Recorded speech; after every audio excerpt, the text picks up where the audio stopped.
Where is everybody? This is the Fermi paradox. The Fermi paradox brings up the contradiction between the fact that we have no evidence of extraterrestrial intelligent life, yet by some estimates, we should have made contact with an alien species by now. The question was brought up by Italian Nobel Prize winner and expert in experimental and theoretical physics, nuclear physics, Enrico Fermi.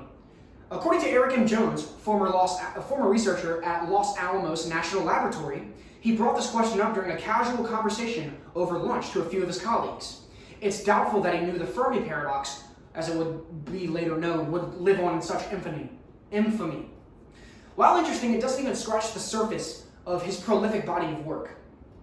As a nuclear engineering student and someone who is deeply interested in history, Enrico Fermi lies at the convergence of my interests. His impact on nuclear engineering is just as impressive as his impact on world history in the mid-20th century.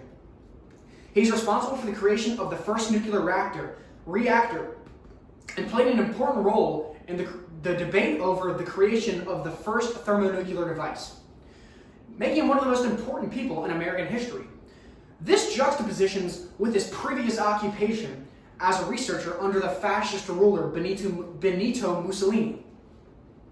First, I'm going to discuss Fermi's work in Chicago to create the first nuclear reactor. Second, I want to discuss the role he played in the debate over thermonuclear bombs. And third, I want to reveal how an Italian researcher under Mussolini ends up in the United States.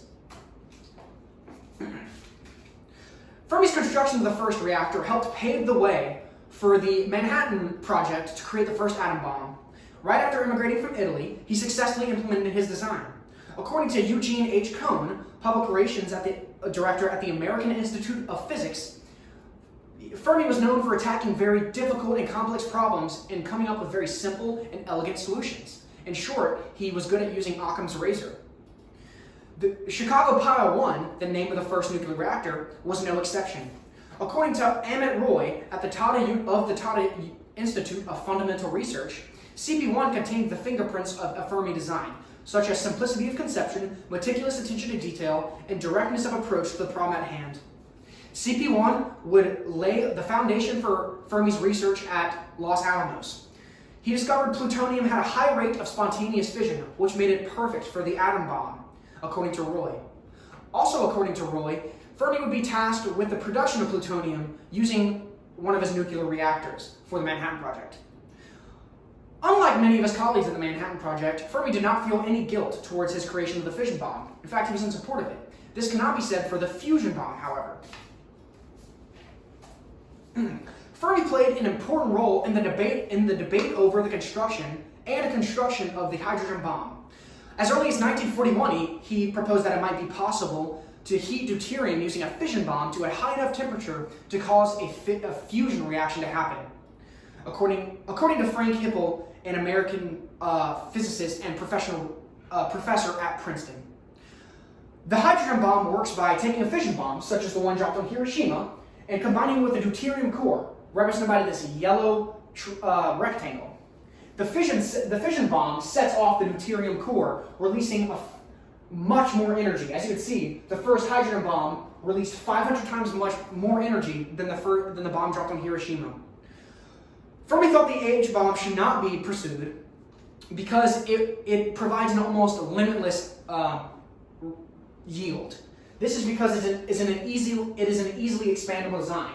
If you want to make a bigger explosion, you simply add another core, and this is what subsequent designs did. Fermi and his fellow colleagues against the bomb lost the fight when Russia detonated their first fission bomb.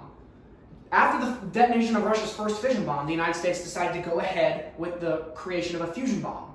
And Fermi did, but despite his moral obligations, end up joining in on this effort. I want to take a step back now. Without a series of events that forced Fermi out of Italy, the US would not be privy to any of his research into nuclear physics. Without the anti-Jewish laws put in place by Mussolini, the apolitical Fermi would probably have stayed in Italy. In fact, he found great success under Mussolini, winning the Nobel Prize in 1938 for discovering new elements formed by fission. Shortly after that, the Germans began in 1939 their nuclear program, although Fermi would not be a part of it as he had already left Italy. The reason he left Italy is because the anti-Jewish laws posed a risk not for him, but for his wife and children, who were Jewish.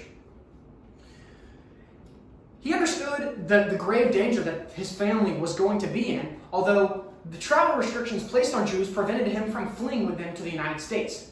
But Fermi was clever. He used the opportunity of the Nobel Prize to take his family to Stockholm, receive the prize, and then, instead of returning to Italy after getting his Nobel Prize, he immigrated to the United States. And that's where the story picks up. After his immigration to the United States, he moved to Chicago and began work on the first nuclear reactor. Oops, excuse me.